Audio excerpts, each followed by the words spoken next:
to bring in Cooking Vamp 92, the 300. And we're not talking Spartans either. The 300 foods that I'm going to eat. I don't even know them all yet, all right? I don't know them all yet. But 300 foods for 2017. But before we get to the 300 foods, and first of all, I brought the blues in for a little public service announcement. Wearing my Buddy Guys t-shirt today, and let's remember, y'all, support. Can you read that? Support your local blues club, signed by Buddy Guy himself. You know, it's January, usually it's freezing cold in Chicago, and there's nothing better to do than to go to a blues club when it's freezing cold. Y'all been having a mild winter.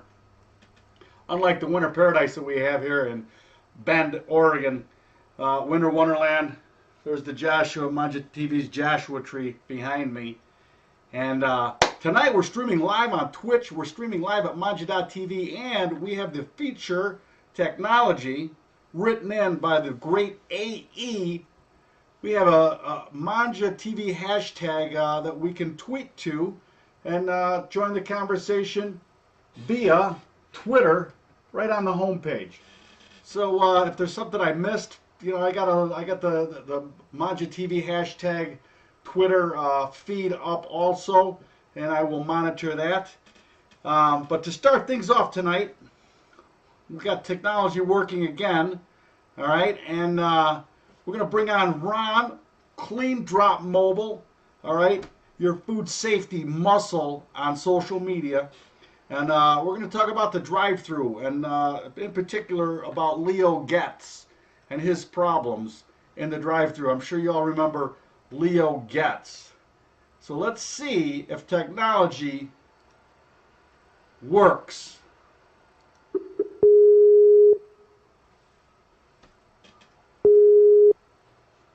How about it? Look at that. Hold on. Gorgeous. Oh my goodness. Just for the Mangia Nation, Bob. You know. The Mangia Nation.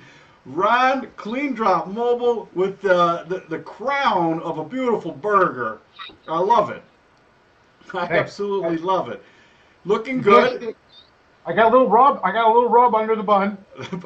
Of course, you got to rub that burger with a little Mangia dry.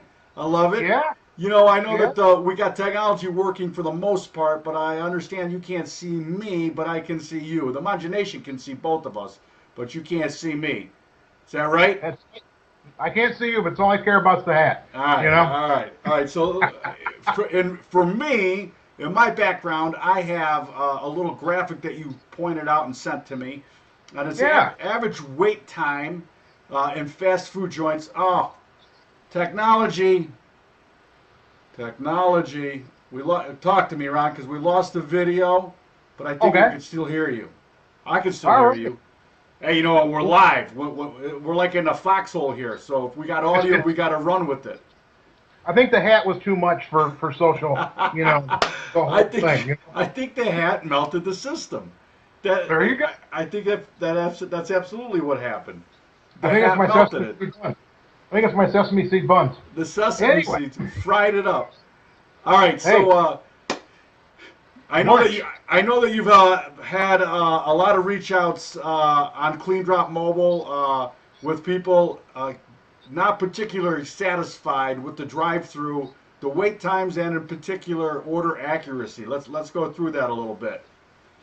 Which led us to look at a couple of places that does the surveys, and we actually sat in on a seminar from Arby's and Quality Service Restaurant Association. So this was basically a survey you could believe in. And what they found was that lunchtime, if you want to get in and out the fastest, Burger King's the best. You know, they're getting it done in 213. So you're looking at what? Divide that by 60, do a little math, 4 minutes or less. After that comes Arby's, which was kind of surprising to me. Then it's Wendy's. Then you've got Dunkin' Donuts, which was kind of a shocker. Then KFC. McDonald's is going to take you almost 5 minutes. Unbelievable. to, to accomplish that task. Now, what we keep hearing is that there are people are going with a 20-minute wait, a 12-minute wait, and we're getting all of this information where people are going, who do I contact at corporate? Because I get the pull up over there, and then they seem to forget about me. I have to go back in, and what you find out is that when they do that, every company wants to get you in and out on a computer. So I mean, that wait time is just a joke because you're just going to sit there, but it makes their corporate thing look good that no one waited over this certain amount of time for management and franchise. Because if that time builds out, corporate gets upset. Right. So is that the bait and switch then? When they tell you to pull up and wait, they're not being monitored at the corporate level for that wait time? They've signed you off that computer. Ah. So if you're sitting up there in the pull and wait for another 3-4 minutes, you're the only one that knows that, because as far as McDonald's is concerned, or Wendy's, you've been served and are already going down the road. Oh, technology, see? These managers have figured it out. Oh, absolutely. And now let's talk a little bit about the order accuracy. I was the type of person that unless I didn't get shortchanged on the calories, whatever you give me, I'm eating, and I'm going to move on with my day. I don't really care. Right. Especially fast food, you're not going to differentiate. In the movie, what we were talking about with Joe Pesci, Leo Getz, he says never get, always walk in order because they F you through the drive-through. They always mix up the order. Have you been seeing a flow of that on social media as far as people not getting what they ordered? Oh, we love this because we get photos of people who get their hamburger and it's got a bite out of it. Come on, no way. Yeah, they're actually, I've seen it where the passenger is filming it. They get it because they're aware that this happens a lot at some locations, and they're just anticipating it. And they open up this quarter pounder and there's a bite out of it. Or people will actually count the nuggets and find out that they're shorted 1 or 2. Yeah, because the guy in the fry line is just like hammering nuggets down every third order. He's popping. Well, it's missing meat. You ask for no cheese, you get cheese. I mean, all of those things. So they have the thing that says determining a leader in order accuracy. Out west, you got to be happy because Carl's Jr. is the best. They care about order accuracy. They sit in about the middle of the pack for timing. And they sit about, in the middle of the pack for customer service. But if you want an order that's accurate, go to Carl's Jr. Right after them is Chick-fil-A. Believe it or not, Hardee's. Then McDonald's, Taco Bell. And the people who put the study together came in at about 6th with Arby's. Burger King, you're just kind of on a hope and a prayer. And if you go to KFC, you're just lucky if you get something. All right.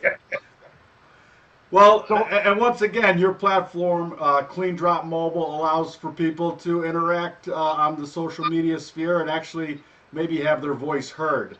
What do you do from Cleandrop Mobile's stance when you get stuff like this? Do you pass it on to corporate? Do you pass it on to the individual store? We coordinate corporate with the franchise with the individual, so that can get worked through really quickly. McDonald's really does attempt, I believe, with their reach out customer service to address it quickly, get a manager involved, things like that. They seem to try hard. The worst is KFC. It's like, we got your money, we don't care. Yeah, the colonel's long since dead, so there's nobody left to pretty much put anybody's feet to the fire. All right, Ron, listen, I gotta move on with the show. Thank you so much. You look fantastic with the hat. Who says you gotta wait for Halloween to look that dapper? You inspired me with the Bobicado, and I've been trying just to match something and of that caliber and design flair. All right. All right, fantastic. All right, I'm going to move on to the 300, not Spartans, but foods that you should be inspired to eat this year. Ron, thanks a lot. We'll be back with you next week. You have a great week. Stay with us and man the hashtag mangiaTV on Twitter. Let's get some interaction going. I'm hanging. All right, baby. Thank you. Hey, thank you, Bob. Cooking Vamp 92, the 300. All right, now I've talked about this over the past couple of weeks. Um, I've talked about uh, upping your game as far as the amount of food that you consume on a yearly basis. All right, and I figured this would be a good time to do it because about the third week into the year, as I wrote in the blog post today, your New Year's resolutions are already a fading, distant memory, only to be rethought up in 49 weeks. Uh, every study will show you New Year's resolutions about a 92% failure rate.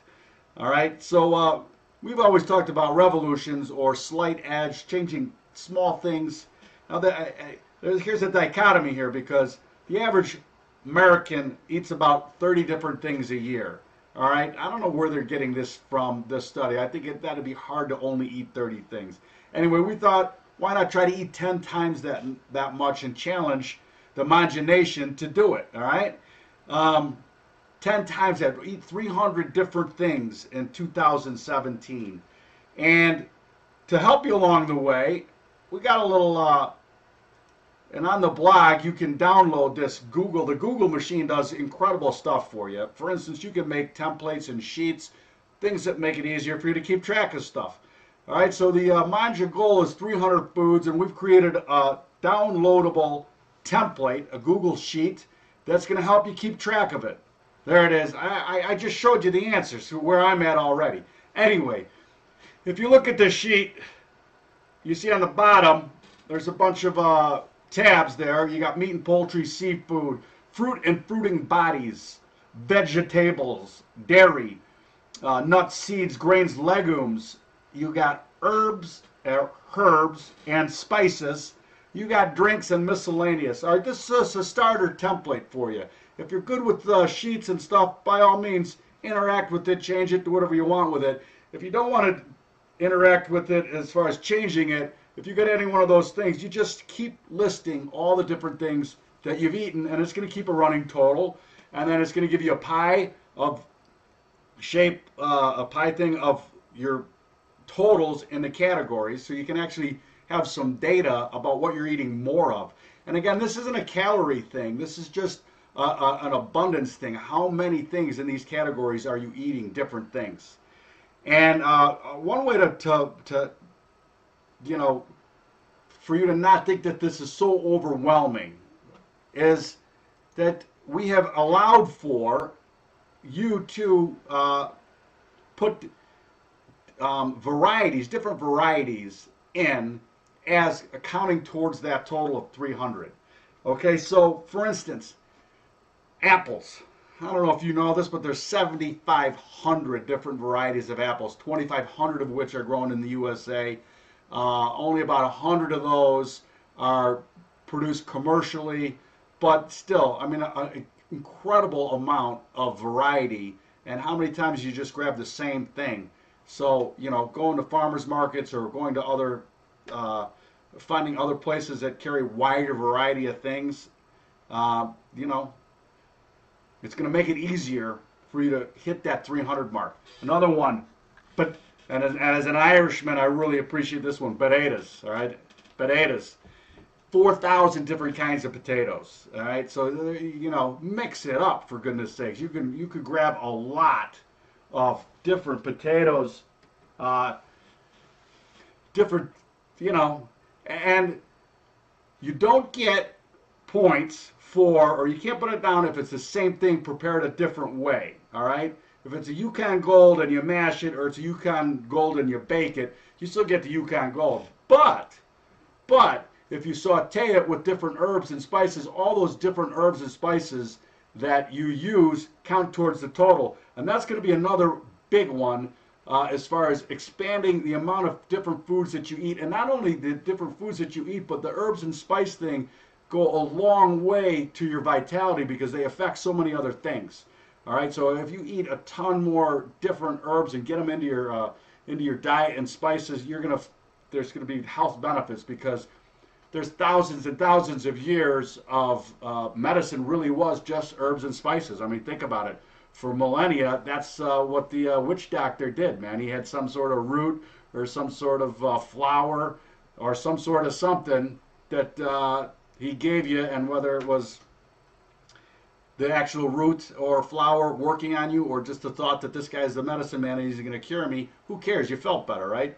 In the blog also, I have another link to another great resource for this, and it points out that there's 20,000 different edible plants growing on this blue dot in the matrix that we call Earth. 20,000 different flowers, roots, tubers, tree nuts, I mean fungus, everything. It's just there's just incredible amount of variety available. Humans used to eat over 1,000 different things in a particular year, and with the commercialization and industrialization of food, you can see why we're down to 30, because there's just that variety is too hard to monetize in an industrial way.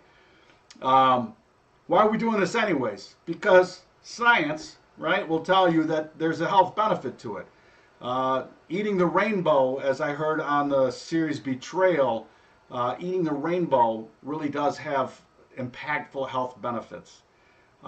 There's an article in Men's Health about those that variety and those health benefits. You know, you just go to that Google machine and ask it, and it's going to tell you. I'm pretty sure that you cannot be dissuaded from the fact that a wider variety of healthy foods is going to be better for you.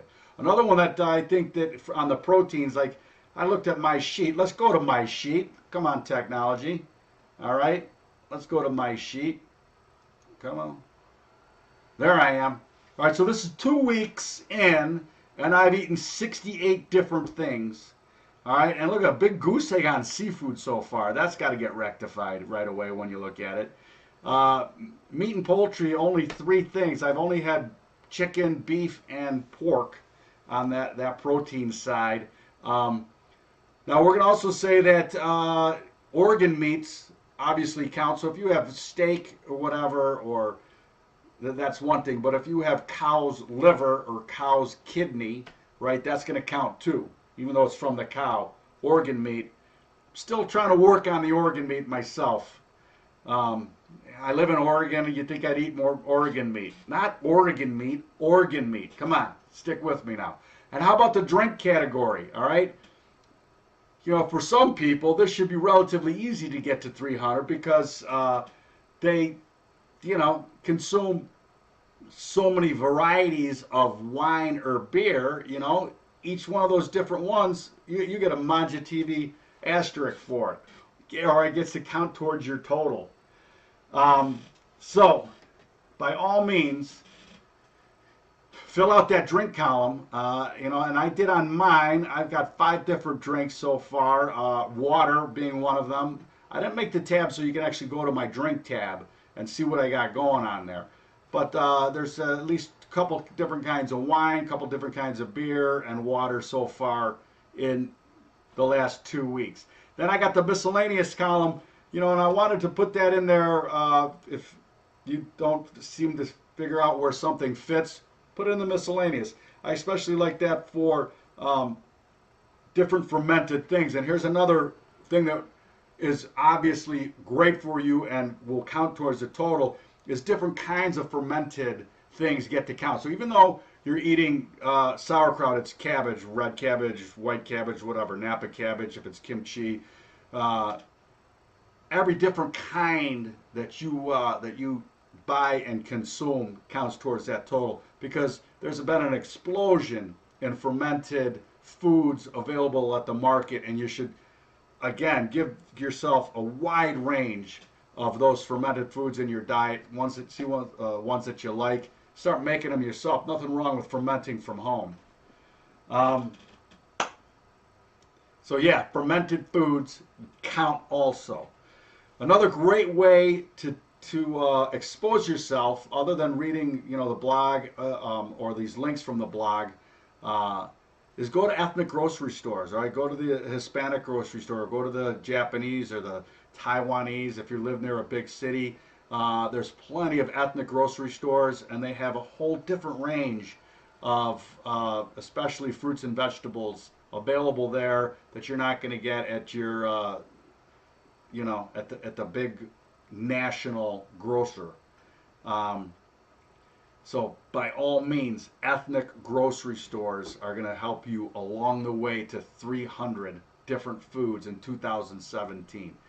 All right, and of course, we do this because we want to, feel healthier, right?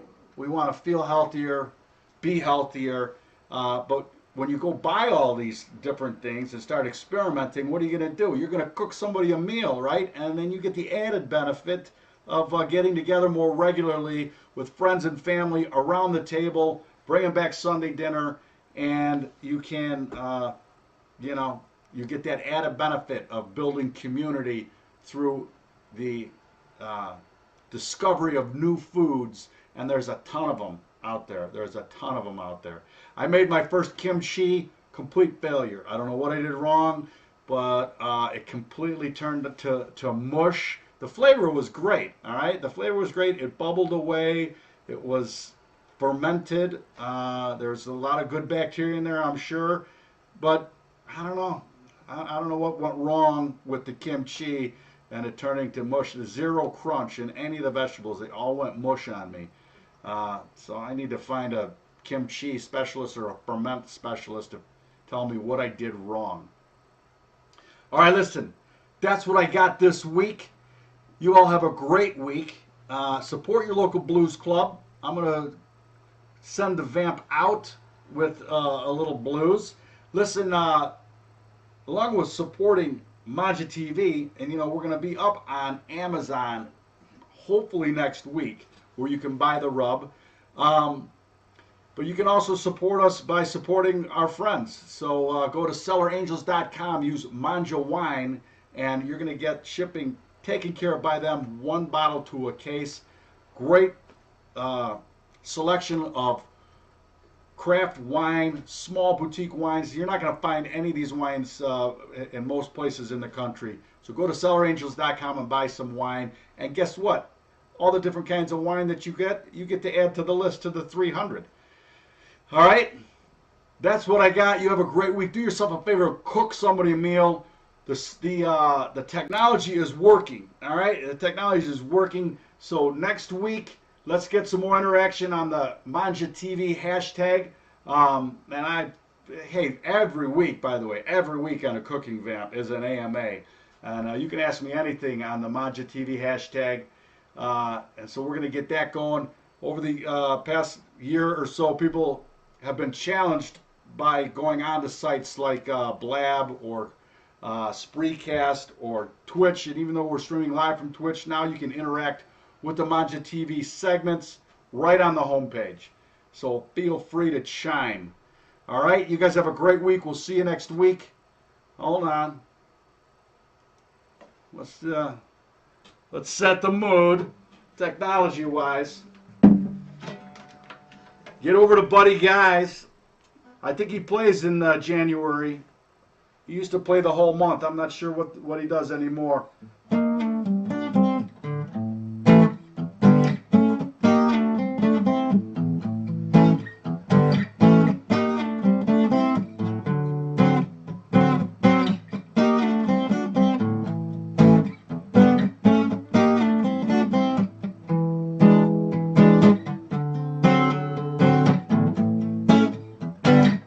Big Mama told me what to say.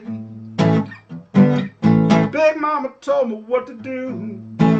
Big Mama said that I'm insane for hanging out with you. She said you better listen to Mama or you'll be through.